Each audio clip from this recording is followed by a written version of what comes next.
Hello everyone, good morning. কেমন আছো তোমরা সবাই? আশা করি অনেক অনেক ভালো আছো। আর আমরা একটু ভালো নেই, মানে সব কিছুই ভালো আছে, শুধু আমাদের শরীরটা অসুস্থ আছে আমার আর বাবুর।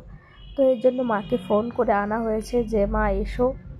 আর মানে হচ্ছে না, যেহেতু তোমাদের দাদা ভাই তো সকালবেলায় চলে যায় 7টার মধ্যে, কারণ হচ্ছে মাধ্যমিকের পরীক্ষা চলছে। উনি হচ্ছেন দুই স্কুলের আর কি ইনচার্জ আছেন।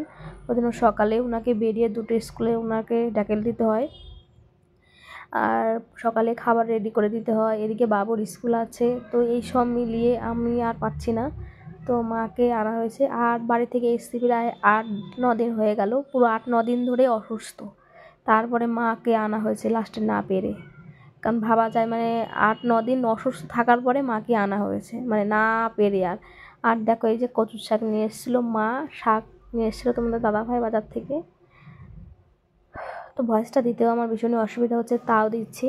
আর আমি খেতে চেয়েছিলাম কুল, তো ভাগ্নেদের কাছে অনেক কুল আছে, তো সেখান থেকে ফোন করেছিলাম, পাঠিয়ে দিয়েছে মার কাছে। তো এখন হচ্ছে মা রান্না করছে, চাল ধুয়ে দিচ্ছে। তারপরে আমার যেহেতু শরীরটা ভালো না, আমি সেইভাবে শ্যুট নিতেও পারছি না, যেখান থেকে পারছি একটু একটু করে নিয়ে তোমাদের সঙ্গে শেয়ার করছি। তোমরা এক দশটা করে একটু দেখে নিও, আমার শরীরটা ভালো হলে তখন কন্টিনিউ ব্লগ দেবো। তো এখন গ্যাপ দিয়ে দিচ্ছি। আর বাবু আর আমি খেতে বসে গেছি, সেটাই তোমাদের শেয়ার করলাম। তো খাওয়া দাওয়া করে একটু রেস্ট নেবো তেমনই ভাবছি। তো চলো, অনেক কিছু রান্না করেছিল, হেলাঞ্চা শাক, কচু মানে শাক, এমনি শাক, তারপরে হচ্ছে তোমার মাছের ঝোল, মাছ ভাজা। আমার ভিডিওটি কেমন লাগলো কমেন্ট করে জানিও, আমার পাশে থেকো। তো এখন খাওয়া দাওয়া করে চলে এসেছি ঘরে। তো ঘরে এসে এখন একটু রেস্ট নেবো ওষুধ খেয়ে। তো কতটা খারাপ না লাগলে, মাও শরীর ভালো না, তাও নিয়ে এসছে ফোন করে।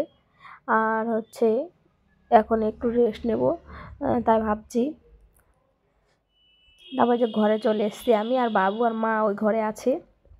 আজকের ব্লগটা এই পর্যন্তই। ভালো থেকো, সুস্থ থেকো।